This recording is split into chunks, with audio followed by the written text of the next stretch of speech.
ます。スティーブ的店のスティーブです。今日は土曜日の朝なんだけど、ご覧ください。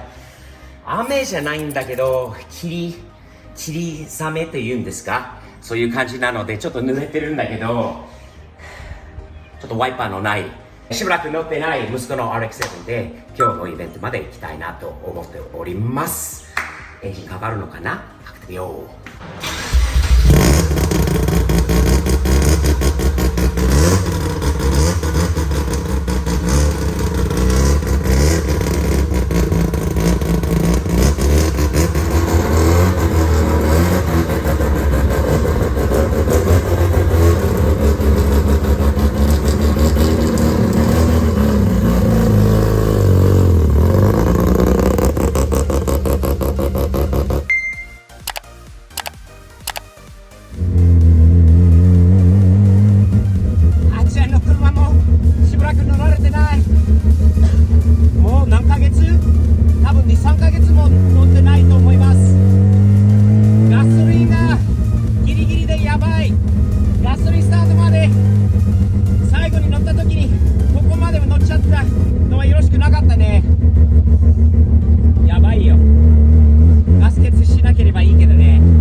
燃料そこまで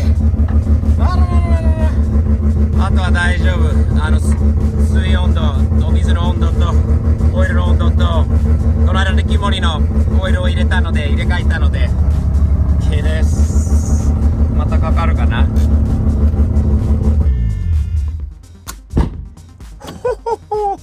かっこいいよね。アメリカの田舎のスタンドでも3種類あります。オクテーンで変わります。普通のオンレディット、普通のレギュラーですよね。87オクテーン。真ん中のグレードもあって89。そしてプレミアム。田舎のスタンドだからこそめっちゃ高いですよね。燃料大食いのロータリーエンジンですね。ガロンで入ります。ガロンです。これは1ガロンあたりの単価になりますね。かっこいい。あちゃんがいればね、この車と86一緒に走らせたいんだけど、いないからちょっと乗ってあげないとね、車ダメになるんで、これもしばらく本当に乗ってないから、そうするともうガソリンがなんか蒸発したっていうんですか、したのかな。そんなことないと思うんだけど、でも楽しい車だからこそ。で、今日ものイベントにこれ最後で多分これで行ったのは半年以上前なので、天気がちょっと残念なんだけど楽しみじゃない？楽しい。行きましょう。燃料良くなりましてね、オイルが油が足りないから満タンにできないんで、それも注文しないとね。ほらロータリーだから燃料に油混ぜるんだよね。今日はバイク乗りが多いね。天気が悪いけど多いよね。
rain.